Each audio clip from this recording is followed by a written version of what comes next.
canton de Vauna. Merci, Monsieur le contrôleur général, pour avoir évoqué effectivement cette organisation de la sécurité civile dans l'Ain qui tient dans un modèle qui a son originalité, comme il a été rappelé, avec un engagement fort, donc des sapeurs-pompiers volontaires en complémentarité des sapeurs-pompiers professionnels. Alors, vous avez évoqué les gros yeux de ma collègue de Meximieux tout à l'heure.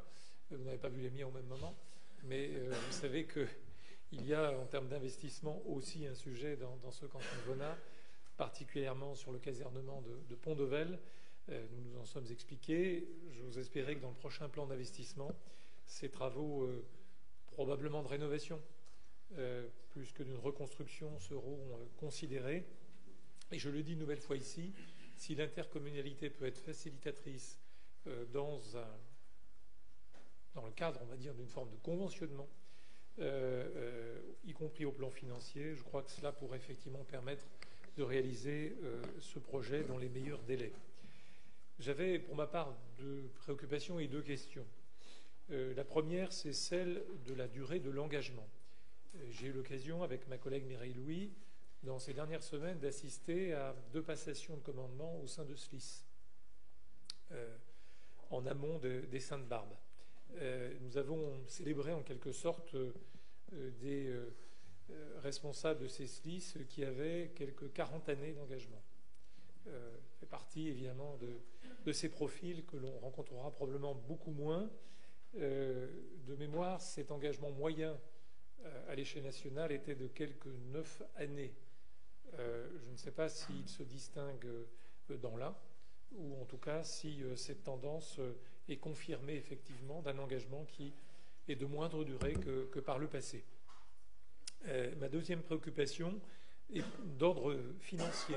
Effectivement, il a été rappelé combien notre département, qui est engagé dans une départementalisation depuis maintenant près de 30 ans, sous l'égide de Jean Pépin à l'époque, apporte 77% du financement de ce modèle de sécurité civile. Notre service départemental, évidemment, apporte sa contribution à la solidarité nationale. C'est bien le moins lorsqu'il y a en particulier des feux de forêt, vous l'avez rappelé, ces départs en Nouvelle-Calédonie récents. Mais j'allais dire jusqu'à quand?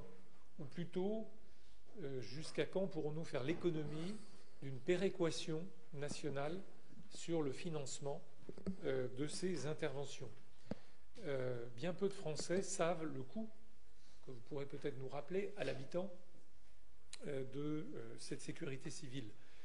Moi, j'étais de ceux qui, à un moment, évoquaient l'idée avec d'autres que, en effet, sur nos feuilles d'imposition locale puissent figurer les coûts dédiés à la sécurité civile, en faire une ligne à part entière, parce que, si j'ose dire, masquer ou nicher dans le financement des communes ou des intercommunalités et du département, nous ne savons plus au fond ce à quoi nous contribuons, et il est important effectivement que de le rappeler. Et donc, voilà, à quand cette réflexion nationale sur une forme de péréquation qui fait que l'on peut compter sur ces services départementaux qui sont organisés, qui disposent de moyens humains et matériels, mais pour autant, si nous pouvons toujours demain être aidés, il n'empêche qu'il y a des niveaux de risque plus élevés ailleurs, et par conséquent, il me semblerait normal qu'une péréquation nationale se mette en place.